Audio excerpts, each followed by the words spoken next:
Moran here with Senior Housing Forum, and I am at the 2018 SMASH conference in Chicago, and normally I don't like breakouts very much. And so I was walking around taking pictures because I'm really committed to getting more pictures of people up in social media.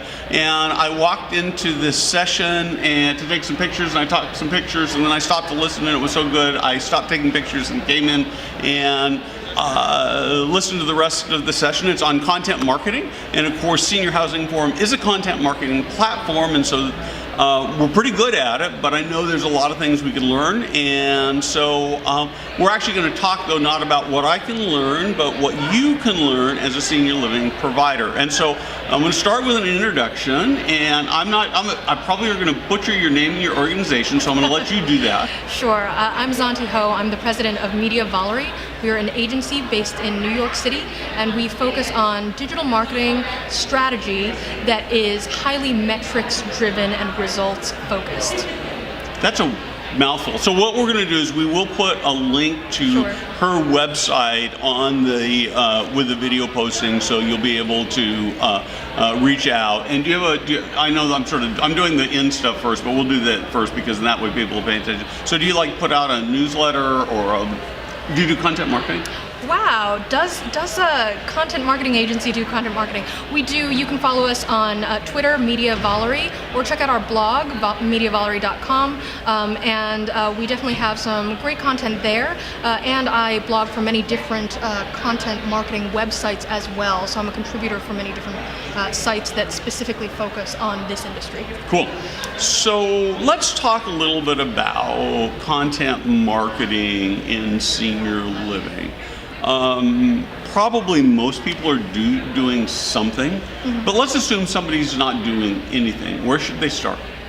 I would say that the important place to start is resources that help to address key questions that your audience has around senior living issues that they might be researching on a regular basis. Now, this doesn't necessarily have to be a blog. It could be just articles or videos on your website, but the idea is to create those resources that address those fundamental questions. And the thing that I talk about today is specifically thinking about it aligned with your customer journey. So what do people need to know at each stage of their research, from awareness all the way through making their decision on where to go, and then of course becoming a loyal member of your community. And at each stage, people are going to have different things that they need to understand, and so that's what I encourage people to address when it comes to developing content. So the first thing is really to think about your audience and what's important to them. Yeah, absolutely. So one of the things you didn't say exactly, but you sort of said that I really liked, is I think there's this tendency to think of content marketing as a blog. Yeah, I think that's a really stressful misconception when it comes to teaching this to other people, because yes, I think a lot of people walk into the room and think either I mean a blog or that I mean social media. And the truth is, content marketing, I tell people, is everything.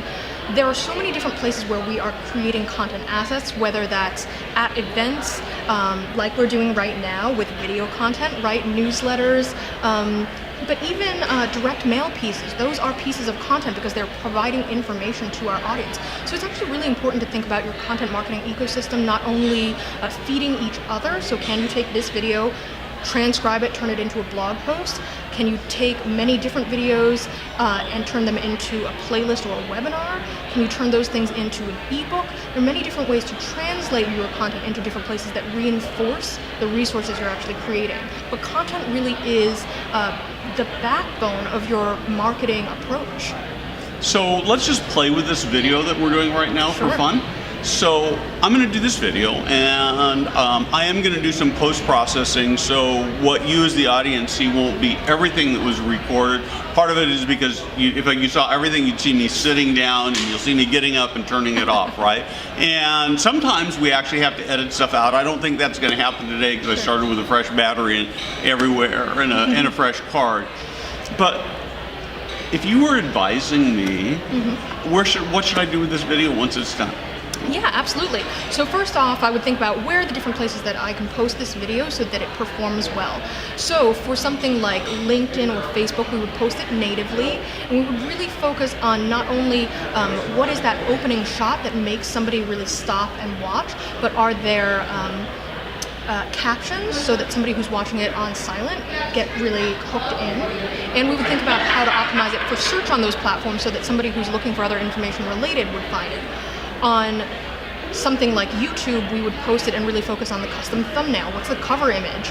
And we would talk about what are the search terms that really optimize it there. And then we would recommend that you turn it into a blog post, transcribe it, make it into a piece of content there, and then I might turn it into a 1-minute version that goes on Instagram. I might embed it in an email and make that part of my email automation series all about resources that your brand provides to people. And it's a great onboarding series, right? Somebody comes to your website, they subscribe for your newsletter, and you say, hey, thanks so much for subscribing to our newsletter. Here's a great video that we just shot that you should check out right now. That's a bonus right now for you.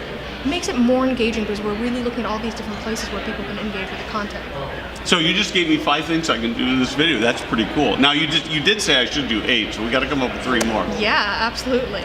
Right now, off the top of my head. Yes, ma'am. I'm gonna Totally. I'm gonna put you on the spot. I mean, I think that I would probably take a couple of key pieces of information out of this video. I would turn them into quote graphics. I would do that on Instagram. And then I would also do that on Twitter, probably in different formats because Square works for Instagram, 2:1 works well on Twitter. And then I might think about, okay, now that I've done that, could we take some of my suggestions here, combine it with other resources that we already have existing, and do a blog post that's actually a roundup of a couple of different resources that we have available from our site. And there you go. 8. And that's 8. That's right. And so I think the only real difference for a senior living community versus me is that my primary platform will be LinkedIn, and we will use Facebook, but my primary platform will be Facebook. And I would say that for most senior living communities, Facebook should be their primary platform. Yeah, absolutely. For each different business, depending on whether you're business to consumer, in this particular industry, obviously Facebook I think will be more relevant, but it really depends on where your community tends to engage. So again, a lot of businesses that I work with, actually email is their main driver, and we really think about how do we take content and really merchandise it in the email space so that it's highly engaging to people and available to people. Yeah. I'm really glad you talk about email because when I talk to senior living providers about their marketing efforts, I think that they don't do nearly a good, the thing they don't do a good enough job of, and that's collecting email addresses. I've grown this particular blog because I am just gray hat religious about collecting email. Not quite black hat, but I will take any email I can get in any reason I can get an excuse to do that. And as long as I'm providing good content, nobody complains. I mean, there's lots of emails I love to get every day. Yeah. And if you're doing it right, your residents, your families are going to love getting it. Absolutely. So, how much content should I create in a week or a month? Oh my gosh, that really depends on so many different factors. I tell people not to be unreasonable when it comes to their actual staffing, right? The key is consistency and focusing on your best channels and making sure that you have content throughout the week for your best channels every week, day in and day out. If you're going to dedicate your time to Facebook or email, then you need to make sure that really every week there's something coming out, and for something like Facebook, we're really talking about every day. I have some clients who they'll say, well, sometimes, we'll get on a Pinterest or we'll get on a Twitter, but we're only sporadic. There's no value in that. You're not building, nurturing, cultivating an audience there. Should you have a presence? Perhaps. But if it cannot be a place that you are dedicating time, then I would rather you let it lie relatively fallow and focus on really engaging people in the places that you can have dedicated resources. So let me see if I can sort of walk through this. So figure out what your audience needs, wants. Figure out the best place to reach them. Reach them using one of a dozen different things like video or written content or anything. Yeah, absolutely. Almost anything, right? Yeah. Pictures of residents Totally. or checklists or any of those kinds of things. Yeah. And then do it with consistency at a frequency that's high enough to make a difference. Yeah, absolutely. And then one of the things you had on your sort of summary slide that I really liked was that you had something in there about being incremental about this. And so you want to Yes. talk about that? For sure. So I tell people that, if you look at this huge process of building a great content marketing strategy, and one of the things that I talked about that we didn't mention yet is measurement, of course, measuring and iterating. But if you can't focus on these couple of different things and different key areas, it doesn't mean that you cannot make a difference for your organization.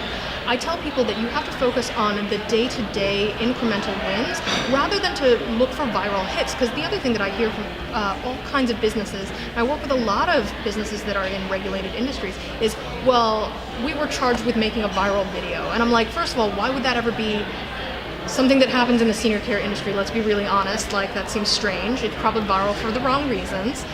And will that truly make a difference in terms of actually getting people in who are truly interested in your business? Probably not. Lots of those people wouldn't actually have relevancy right now, right? So instead of that, let's focus on how do we engage with the people for whom this content is going to be most beneficial, who are likely to convert, and with whom you can actually nurture a long-term relationship.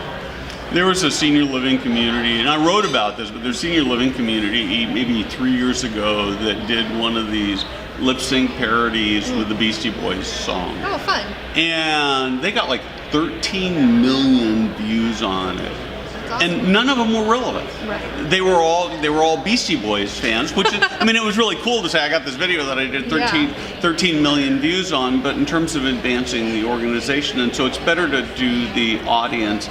And that was the other thing that you talked about, was really to measure and make sure you're being effective in what you're doing. Yeah, absolutely. We are constantly looking at what are the right metrics to help us understand, are we achieving our objectives? Are we reaching the right people? Are the right people converting? Where are they dropping off, if they're dropping off? And what are the messages that continue to engage people over time? And it's not just the messages now, sometimes it's also the medium, right? Do photos perform best for us? Do checklists? Do videos? Do podcasts? Do ebooks? What's the right information format that actually gives people the information that drives them in? I have a B2B client right now where we've been talking a lot about results. They've been doing some advertising. The advertising has been effective. They have people coming in for tours more frequently than previously, and they're excited about that. Then I asked them, well, did you ask the people who have been coming in what compelled them to book the tour? And they were like, ooh, no, we're not doing that. And that's a real disconnect, because we're missing out on the opportunity to understand, oh, did they see a video? Did they see an ad? Did they see a reference from somebody who is already a member of this community?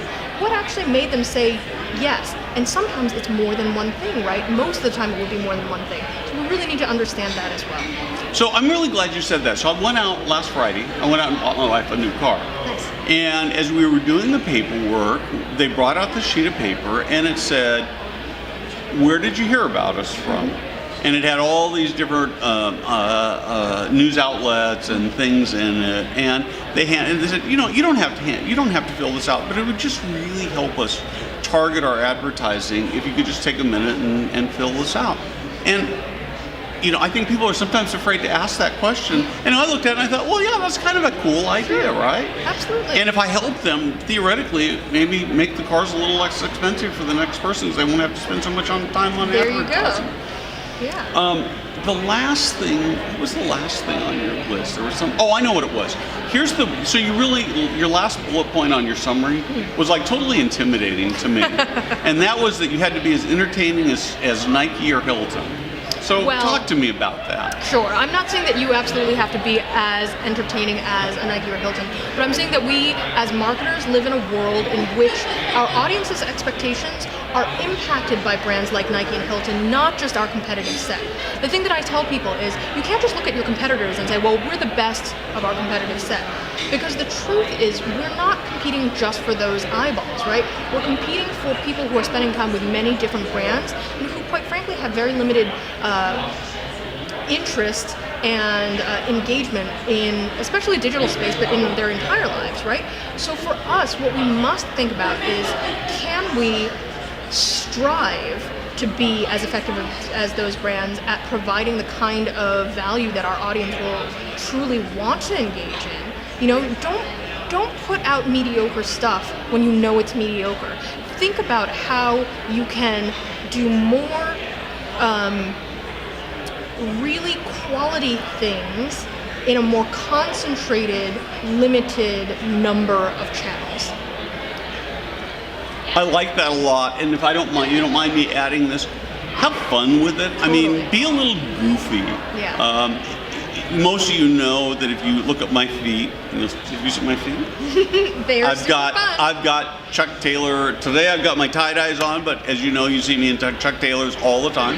And it's just about being fun and being lighthearted. Totally. And it makes me stand out. And that's really, really important. So this is part of my costume. And so you need to think in terms of what your costume is in your social media. Totally. So listen, thank you so much. This has been awesome. Great presentation. Oh, you're so welcome. And I look forward to signing on your newsletter and following what you're doing. Sounds great. Great. Thank you. Thanks.